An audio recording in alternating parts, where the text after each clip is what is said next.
né? Você é diferenciado, você é um aluno diferente dos outros que estão por aí.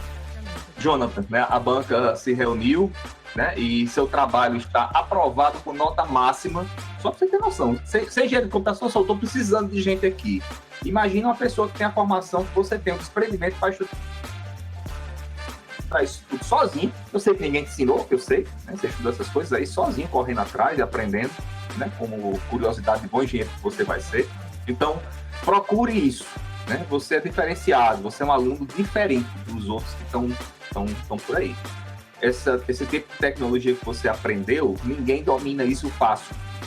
Ninguém domina isso fácil. Eu garanto a você que ninguém domina isso fácil.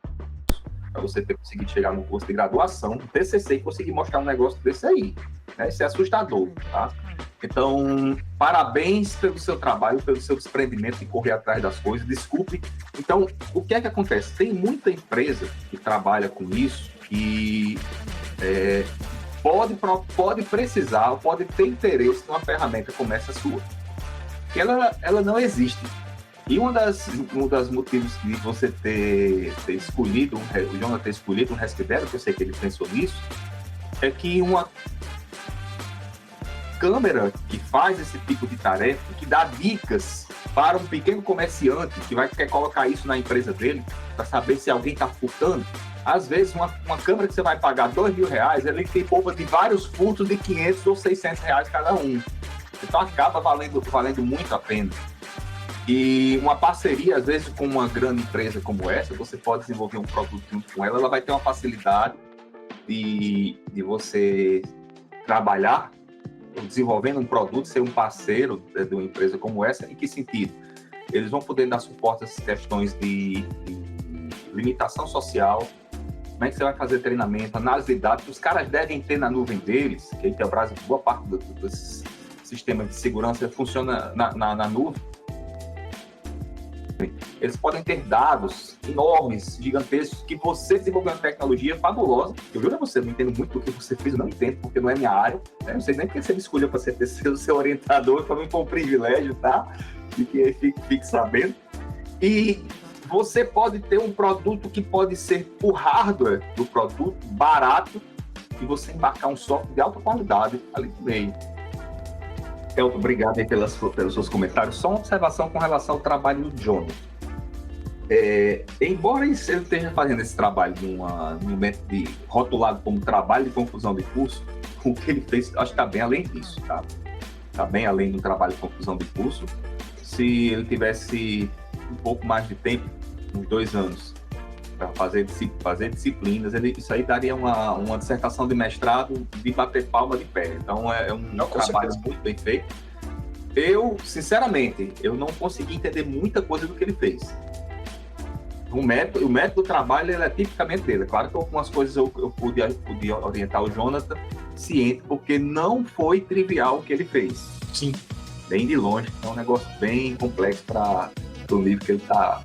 Eu espero, né, com sinceridade, que você consiga, né, dar uma continuidade nesse trabalho que realmente tem uma importância boa, seja através de um...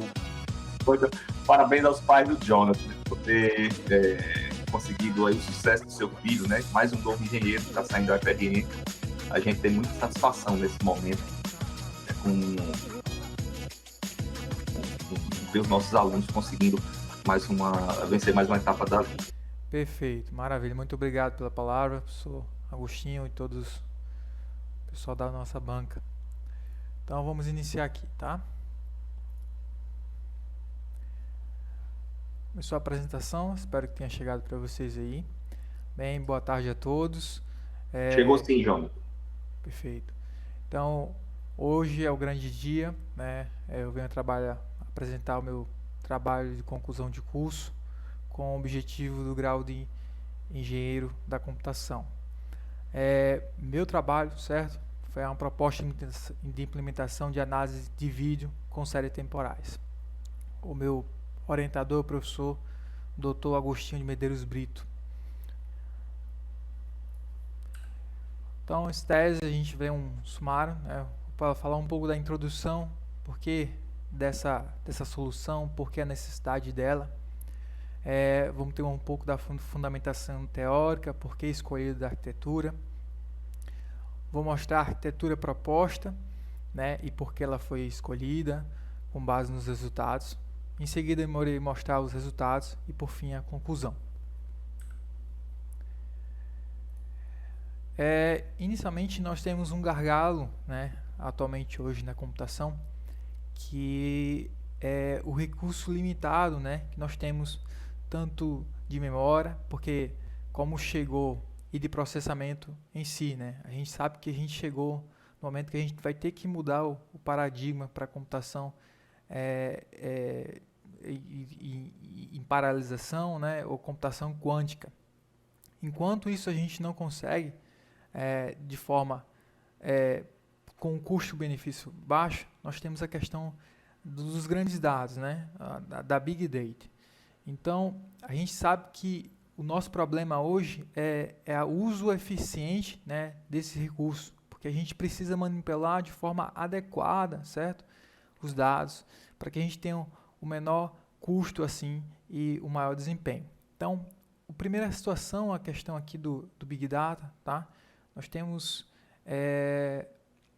esse gráfico que representa bastante isso, né? Na nossa aplicação, nós estamos na borda dessa circunferência, que onde nós temos os vídeos, que é um processamento, a gente vai processar vídeos, que são a sequência de imagens, e aí estamos falando de grandes volumes de dados, né? E como estamos na borda, precisamos ter um processamento em tempo real. Então isso tem sido cada vez mais difícil, né, de a gente fazer. Então a proposta desse trabalho é tentar fazer isso de forma eficiente. Como? Realizando computação na borda da rede, certo?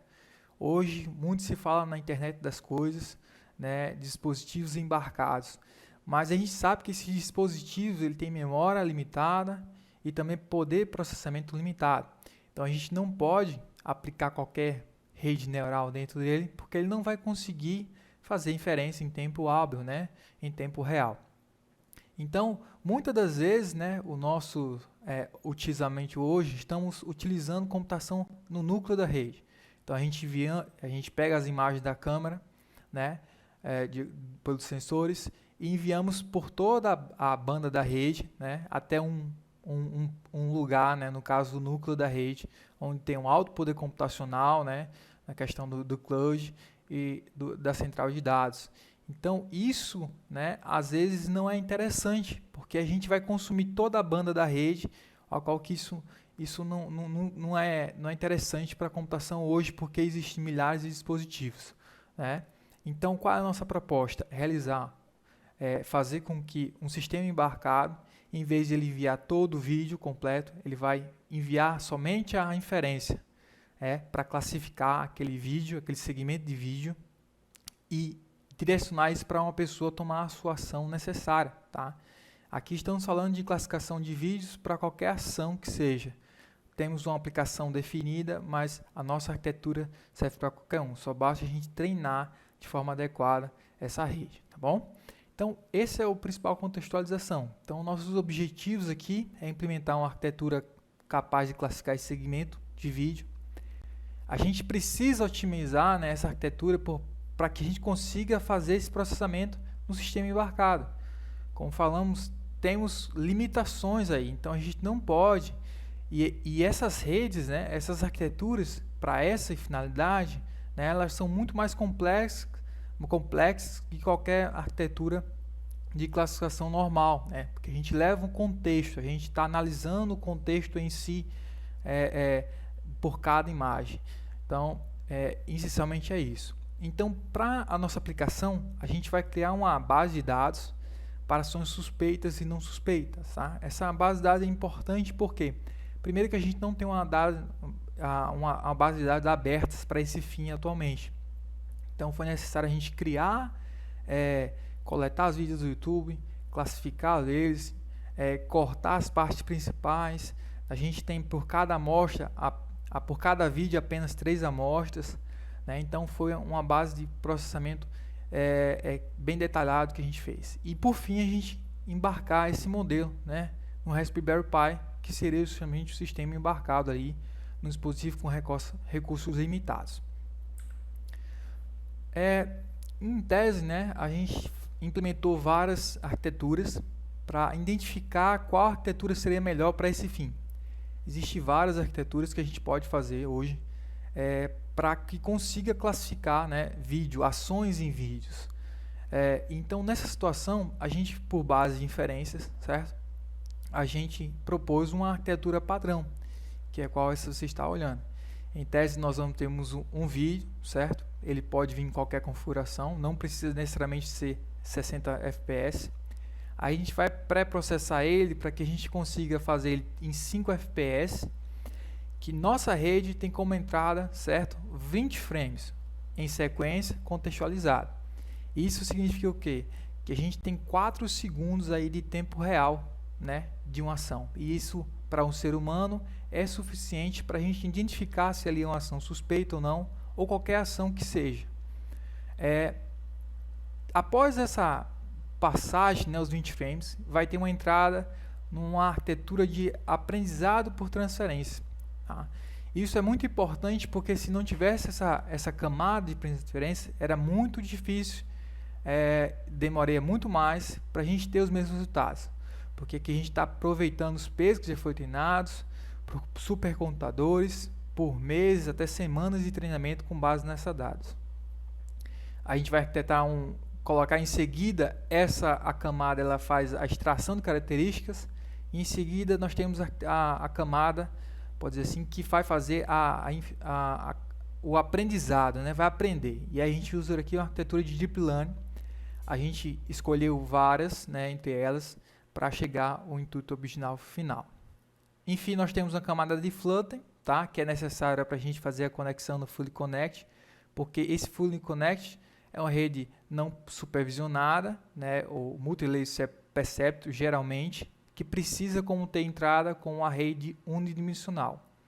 E nós temos aqui duas camadas, que camadas de melhorias para evitar o overfit e underfit. Tá? O overfit é quando a rede está sobreajustada, a forma do modelo que não aprendeu muito sobre os dados, e o underfit, tá? É quando está sobreajustada, que ela não conseguiu aprender, né, de forma adequada os dados de treinamento. Essas duas camadas essencialmente para isso, e nós temos a função de ativação. Tá? Então, com base nos nossos experimentos empíricos, né, aplicando, a gente percebeu que a melhor arquitetura que tem atualmente para esse estudo de caso, né, foi a arquitetura Transformers. Então, a gente aplicou a arquitetura Transformers aqui com 512 neurônios e a nossa camada de transferência de aprendizado a gente usou a DenseNet 121 com o domínio de imagens ImageNet. Tá? Essencialmente foi isso. E aqui segue os mesmos raciocínios da arquitetura padrão definida.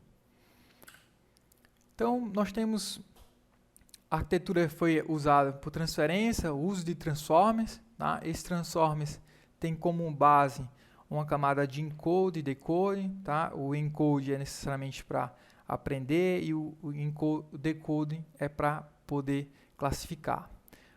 Essa camada é uma camada que tem 4.234.246 milhões de parâmetros, né? Então, é uma camada estritamente complexa, grande, que realmente precisa ser otimizada para a gente conseguir embarcar ele no sistema com recursos limitados, como, por exemplo, o Raspberry Pi 4, nessa situação. Então, a gente definiu também uma acurácia de teste de acima de 90%, porque não adianta a gente querer embarcar, né, uma rede que a gente não consiga classificar bem, a gente não consiga ter um objetivo final para isso. Tá? Então, há cerca de 10 amostras, nesse caso, de ações criminosas, ele vai errar apenas uma. A gente vai aplicar também processamento paralelo, porque o Raspberry Pi, hoje, na realidade, hoje a gente precisa usar todos os recursos. É para isso que a gente precisa. Então, o Raspberry Pi, nessa situação, ele tem 4 núcleos. Então, a gente precisa usar todos o recurso computacional que ele tem. E é isso para que a gente tenha a engenharia. Né? Então, a gente vai também colocar em threads cada processo para a gente poder usar todo o recurso do nosso sistema. Isso serve para qualquer sistema embarcado que a gente vai, dispositivo ali de IoT que a gente vai utilizar. Tá? Nesse caso, o Raspberry. A gente utilizou a biblioteca TensorFlow para criar os modelos, para otimizar e alguns outros ajustes que foi realizado, tá? E vamos embarcar ele no Raspberry Pi. Então, inicialmente, a gente precisa validar, né, a nossa arquitetura. E com isso a gente precisa de um dataset padrão. Então, escolhemos o UFC 101. Esse UFC 101 é um conjunto de dados, de vídeos, que ele tem 101 categorizações, 13.320 vídeos, essencialmente. Eles agrupados em 25 grupos, e ele tem 5 categorias, né, ou classes, a gente pode dizer, né? Interação humano-objeto, apenas movimento do corpo, interação humano-humano, tocando instrumentos musicais, esportes. Com base, a gente dividiu esse dado em 80% para dados de treinamento e 20% para testes, como é difundido na academia. Okay? Então, primeiramente, isso foi para a gente validar nossas arquiteturas e variações para decidir qual é a arquitetura melhor a ser embarcada, né? Então, inicialmente, a gente propôs uma arquitetura CNN e RNN, que são a mistura do Convolutional Network e recorrente Neural Network, tá? Então, a gente percebe aqui, ó, analisando esse gráfico, que o treinamento, a acurácia de treinamento, a gente atingiu cerca de 90%. Porém, a validação, né, a acurácia de validação não conseguiu progredir no mesmo formato, né? Ou seja, ele não conseguiu classificar dados novos que ele nunca tinha visto antes. Isso é uma coisa que não queremos, né? E a gente diz isso que é uma rede não generalizada, ou seja, ela não consegue inferir bem a partir de dados que ela nunca viu. Em relação à perda, né? A perda que por época é importante mencionar isso. A época, cada vez que você passa o conjunto de dados pela sua rede, é uma época. Então, ele na questão da treinamento, da perda de treinamento, né, ela foi diminuindo, é o que é esperado. Porém, a validação, né, a perda de validação nem sequer apareceu devido a ter um range muito alto aqui. Então, esse foi um dos primeiros resultados aqui, ok? Em seguida, a gente vai analisar agora por passo de treinamentos. Mesmo gráfico, porém aqui não está mostrando a validação, apenas o treinamento, tá? Tanto na acurácia como a perda. Então, a gente tem um comportamento desejado, porém isso só acontece na situação dos dados de treinamento. De validação não aconteceu isso. E por fim, nós temos uma última métrica. Essas 3 métricas que eu acabei de mostrar a você vão ser iguais para todas as redes que a gente implementou. Então, a matriz de confusão, né, que ela mostra quantos acertos a gente teve. Então, aqui nós temos os labels e aqui a predição. Então, perceba, nessa situação, que a rede era tênis swing e ela previu um click shot 49 vezes. Isso não é ideal. Geralmente o ideal é que a gente tenha aqui a diagonal da matriz, né, sempre preenchida e outras vazias, né. Então, agora quando a gente aplicou a nossa rede, né, de transformers, a gente mudou de arquitetura e aplicou aquela mesma base de dados para treinar e validar. Então, a gente percebeu um grande avanço em relação a isso, tá? Então, perceba que a acurácia, né, a gente melhorou muito em relação a tanto o treinamento e principalmente a validação, ou seja, ela conseguiu acompanhar a curva de treinamento, né, o que é desejado. Esse comportamento, quando a curva de treinamento e validação estão próximas, significa geralmente que a rede está generalizando. Não sempre isso ocorre, tá? Mas é um indício disso estar acontecendo. E em segundo, nós temos aqui a perda, né, tanto para a validação como para o treinamento. Também aconteceu da mesma forma. Perceba que ela tende, nesse caso, a um pouco ela diminui e tende a aumentar assim em longo prazo. A ideia é sempre estar próximo, tá? Porém, esses foram os melhores resultados que a gente tem variando as nossas arquiteturas. Então, quando a gente percebeu que, com base nas arquiteturas hoje disponíveis para essa solução da aplicação, a gente escolheu que essa aqui é a melhor. Então a gente pegou esses dados, nossos dados, e criamos aqui em relação a isso, tá? Então aqui também nós temos analisando a situação com passos de treinamento, ou seja, quantos passos aconteceu, né, do treinamento. Então perceba que temos um comportamento ainda melhor, né, em relação a outra arquitetura. E por fim nós temos aqui a matriz de confusão para o Transformers. Perceba que também que a gente diminui a quantidade de erros aqui, né, de falsos negativos, falsos positivos. E em seguida, quando a gente observou que a nossa arquitetura seria utilizando o Transformer como uma arquitetura de aprendizado, a gente precisou, né, criar uma base de dados para a nossa aplicação. Então, a gente foi lá no YouTube, fez as inferências, cortou as partes importantes, fez um pré-processamento, né, com base nisso, e de uma forma bem detalhada, o que não necessariamente aconteceu na base de dados de validação que vocês viram agora. Tá? Então, a gente chamou ela de OAI Criminal 2 porque nós temos essencialmente agora duas amostras, apenas duas classes, perdão. Uma normal e uma suspeita. Aqui tem algumas amostras, né, de atividades normais compostas por ela e de atividades suspeitas. Aqui está incluso também furtos e roubos. Tá? Então a gente criou essa rede com intuito para essa aplicação. Então a nossa conjunto de dados, né, nós temos duas características de ação, 63 vídeos. Perceba que a quantidade de vídeos é muito pouca comparada a outra rede. Tá? Então, significativamente, se a gente aumentar a quantidade desse conjunto de dados, possivelmente a nossa rede ainda aumentará muito melhor, ainda eficiente. Tá, ok? Temos duas categorias, né, que aqui nesse caso são duas classes, então normal e maliciosas, e dividimos também 80% para treinamento e 20% para teste. Lembrando que para cada vídeo apenas 3 amostras foi retirada. Então, a gente teve esse cuidado, né, nos dados, que é muito importante na área de Deep Learning para qualquer rede ser treinada. Então, a gente vai olhar agora os resultados, né, com base nesse dataset aí que a gente fez.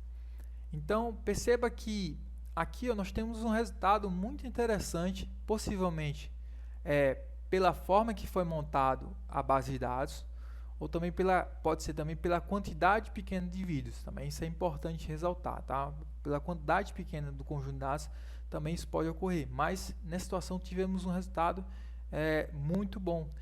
Perceba que o treinamento, né, a acurácia de treinamento, chegamos a quase 100%, né, variando ali em si e estabilizando, e a validação, né, a acurácia de validação, chegamos a 90%, a qual a gente deseja, né, que aí seria a gente poder embarcar esse sistema e ter um bom resultado.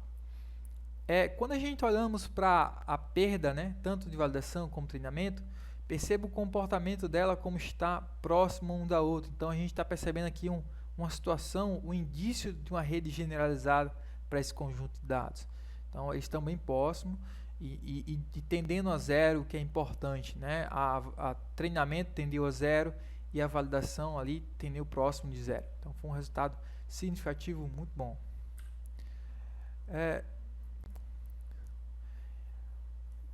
Então, em relação aqui o primeiro resultado, né, por passos de treinamento, nós temos aqui de 1%, já chegou a passo 10 treinamentos, já chegou a 100% de acurácia, né? Isso para treinamento, tá? E ali também da mesma forma a gente conseguiu quase tender a zero, né, aqui a perda. Quando a gente olha aqui para a matriz de confusão, que é realmente o que importa, né, para a aplicação, perceba que em tese ele acertou quase tudo, né? Também possivelmente devido à quantidade pequena, né, de separada para validação. Então nós temos um caso interessante aqui, por exemplo, ele era normal, atividade normal, certo? Mas ele disse que era malicioso. Nesse caso, é uma situação a qual a gente não deseja, tá? Porque a ideia é nosso sistema, assim que ele tiver uma atividade maliciosa, né, ele avise. Então, nesse caso, a gente está em uma situação muito importante, porque a gente não quer que ele fique avisando toda vez que for maliciosa, né? E na realidade não é, então vai ser um sistema incômodo. Mas isso deve ser devido à quantidade pequena de dados. Em relação a isso, nós temos aqui 0 e a maioria está na diagonal da matriz, ao qual é muito desejado, ou seja, ele, em tese ele sempre acertou, então mais de 90% aqui nós temos a acurácia de validação. O recurso do hardware que a gente desenvolveu, tá? Então ele tem em tese o Raspberry Pi 4, ele tem um processador BCM2711B0 da Broadcom, ele tem 4 cores, 4 núcleos, 8 GB de memória RAM. A gente colocou o sistema operacional de Raspberry Pi 64 bits para também assim aumentar a velocidade dele, tá? Com o kernel baseado no Debian 11. E a gente também fez um overclock, certo? Para conseguir atingir 1.8 GHz, né, de frequência com base nas temperaturas. E aí nós temos o tempo de processamento, isso já é o sistema embarcado, né, rodando. Perceba, com um núcleo só rodando o sistema, ele teve um tempo médio de clock ali de 39,99 segundos, né? Então 4 segundos, vamos arredondar assim. Então, para essa frequência. Quando a gente utiliza todos os 4 núcleos, né, a gente percebe que a gente também aumenta assim de forma proporcional, certo? O tempo de inferência de cada um. É importante perceber que isso é devido a gente estar utilizando todo o recurso computacional do Raspberry Pi. Então, todos os 4 estão rodando a cada inferência relacionada. Então, a gente pensa de forma de um pipeline. Quando termina um, já entra outro no processo. Termina um, já entra outro no processo. Então, a gente consegue ter mais inferências com base no tempo real do que a gente prender, né, em um núcleo só, fazer inferência nele, depois soltar para pegar outra imagem. Então, de forma nisso, a gente não congela o processamento, né, e utiliza todo o recurso computacional. Então, aqui eu vou mostrar um vídeo para vocês, tá? Do sistema em execução no Raspberry Pi e realizando as inferências, ok? Eu vou deixar montado e vou narrando aqui para vocês o que está acontecendo. Então, inicialmente esse é o Raspberry Pi, certo? Ele também tem uma câmera que a gente vai utilizar para fazer a classificação de mim mesmo. Ele está sendo conectado remotamente, certo? Para o meu computador. E a gente começa a fazer inferências nele. Então, perceba que ele está numa situação normal aí, ok? E aí já ele começa a processar a cena por anterior. Agora ele já está pegando a nova cena. Isso é uma situação muito peculiar, que é o roubo do banco que fingiram ser policiais e roubaram ouro, né? Acho que foi muito famoso no Brasil. Então perceba que nessa aplicação o nosso sistema já consegue fazer inferência em um tempo muito hábil, né? Então a Polícia Federal, de alguma maneira, nosso sistema já poderia informar a Polícia Federal de verdade e identificar. Nós vemos aqui, agora estamos utilizando a própria câmera do Raspberry Pi. Ele está me analisando, né? Então perceba que nós temos uma situação 98,29% de situação normal. Perceba que o fluxo também da imagem está muito boa, tá? Porque a gente não para o processamento de pegar a imagem, a gente está realizando em threads e são separados, então a gente não precisa ficar esperando a inferência terminar para poder pegar outra sequência. Então, isso foi um detalhe importante. Tá? Outra coisa aqui, o recurso, né, que a gente está utilizando. Perceba que a gente está em 50%, 60%, né, 80% até 90% do recurso de todo o Raspberry Pi, né, sendo utilizado ali. E a gente, 80%, né, e a temperatura um pouco elevada. A gente está tentando utilizar ao máximo o nosso recurso que nós disponhamos, né, nessa situação. Outra situação aí de um furto, né? É importante dizer também que todos esses dados que vocês estão vendo, eles não passaram nem pelo treinamento, nem pela validação. Isso são dados que a gente diz genéricos, né? É como se realmente estivesse executando o sistema real. É um dado que em nenhum momento a rede viu, certo? Então a gente chegamos aí em 100% de certeza de uma situação maliciosa. Então, e a ideia desse sistema é que a gente consiga disponibilizar isso para outras pessoas, né, com recursos não tão extraordinários. Como a gente trata no sistema na borda da rede, a gente não precisa de um grande poder computacional para processá-lo. Então, processar esse dado e inferir. Tá? A gente percebe também que nós temos 28, 9 segundos, 10 segundos de tempo real. Tá? A gente está medindo tanto tempo de clock como tempo real. Então, temos 10 segundos aí para cada inferência em tempo real. Então, isso é uma coisa interessante, porque geralmente as ações são feitas em pouco tempo.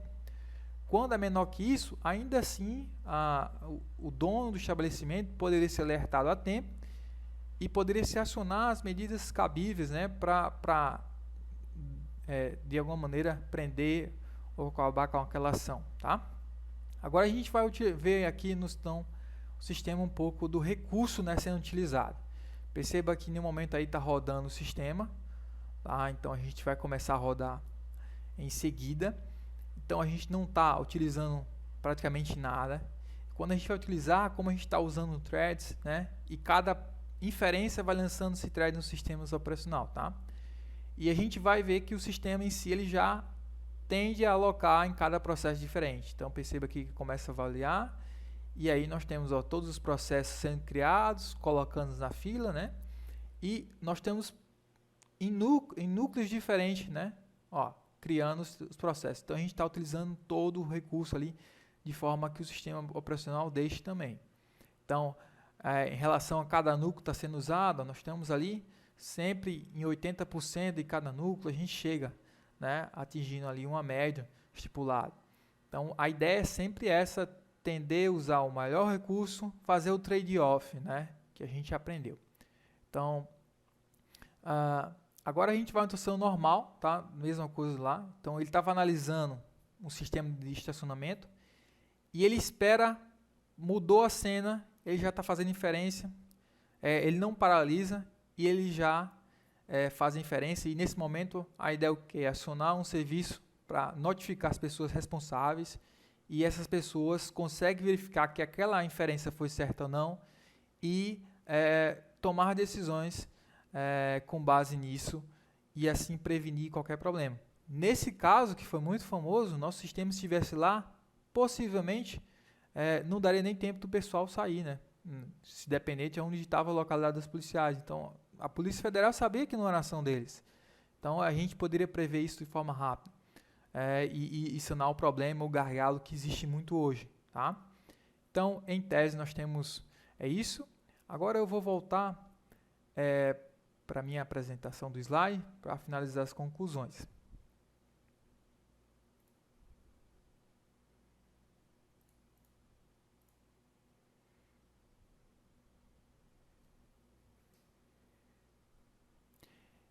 Então, voltamos aqui. Então, enfim, nós temos as conclusões, né? Nós temos uma arquitetura do modelo atingir a acurácia de validação desejada. A gente conseguiu obter acima de 90% para dados de validação. Nós conseguimos também otimizar esse modelo, que é realmente complexo. Existem muitos parâmetros a ser treinados, né? E a gente conseguiu isso implementar num sistema que tem recursos limitados e fazer com que isso faça inferências em tempo hábil, né, que é o mais importante. Não adianta demorar muito tempo nessa nossa aplicação para fazer inferência. A gente conseguiu ali ter uma média, como você viu, de 24 segundos ali para cada inferência. Tá? Nessa situação, na prática, você viu ali que foi menos de 10 segundos para cada inferência. Então, isso é uma coisa muito boa. Tá?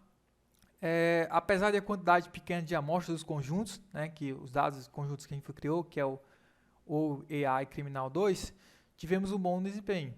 Então, a gente sabe, né, pela estatística, quanto mais quantidade de amostras, geralmente a rede é mais generalizada.